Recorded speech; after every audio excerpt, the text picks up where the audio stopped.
Najua watu wanadharau wengine. Hii watu ya Azimio na magazeti na social media walikuwa wamenidharau. Wananiandika mambo mingi, mtu ni mshamba, hajui kuvaa. Sijui nini. Najua mimi najifanya mjinga. I just kept quiet. Siku ya debate nikaweka ile mambo pale. Nikawachilia ile Kizungu yenyewe.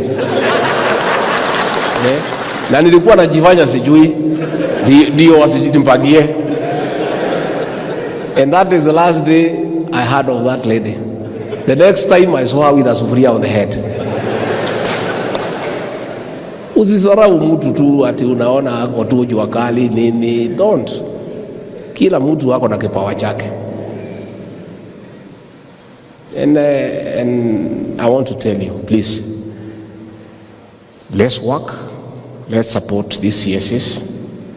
And huyu CS wetu, you are trying. Hata hii kuleta watu ya Kitui pamoja, I really want to commend you. People are led.